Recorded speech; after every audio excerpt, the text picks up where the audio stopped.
Am I playing a movie or am I watching a game? So many decisions. Die!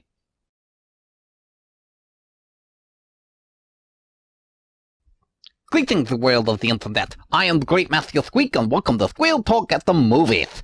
Ratchet and Clank have finally come to the big screen, throwing their lot to win with video games that try their hands at becoming a movie.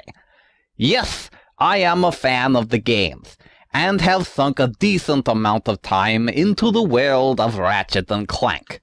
And with the track record of successful video game movies so far at pretty much zero, let's see if the wacky, lovable world of Ratchet and Clank can put a number on the board. The characters. If you've played the games, you'll know the characters. Ratchet is the cat thingy and expert mechanic, dreaming of one day joining the Galactic Rangers. And Clank is the little robot, determined to help save the galaxy. So how do they fare? They're dull and one-dimensional. In the games, being a little one-dimensional, or existing simply to be a joke, is easier to get away with as most of their actions are in short cutscenes. You can't get away with that in a full-length feature.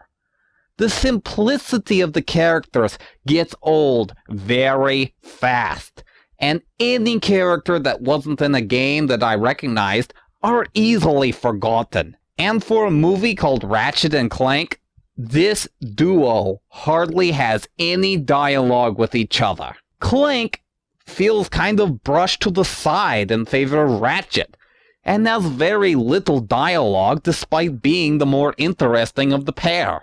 The plot. Ratchet and Clank have to stop the villains that are trying to do something.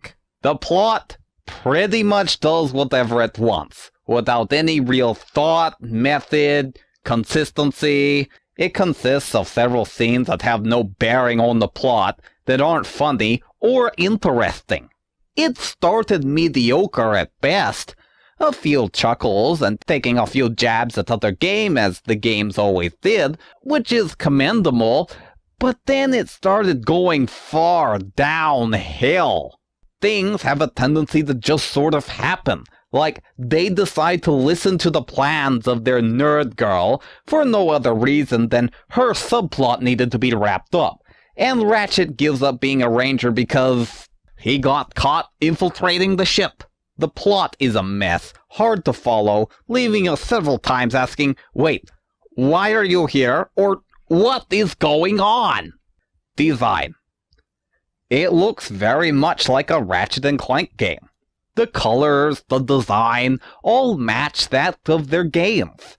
And given the design choices of other game movies, I can understand why this design choice was a better idea. Maybe not the best of designs out there, but trying hard to match the source content is commendable. That is all and good, but this movie is 3D crazy! Remember 5 years ago or so when all the movies seemed to do was just throw stuff at the screen and call it entertainment? They didn't care too much about the plot or the characters. It was all to make a movie that could throw stuff at you. That method finally fell out of style when people realized 3D doesn't make a movie, and we haven't seen a 3D-obsessed movie in years. Guess someone didn't give these guys the memo that it wasn't a very good style in the first place. Overall, there's no way to sugarcoat it. Stick to the games. This is all the markings of a 3D-obsessed movie that concentrated on one thing and nothing else. The characters are boring one dimensions. The plot that we can make out isn't interesting enough to keep our attention, and the design is only mediocre at best.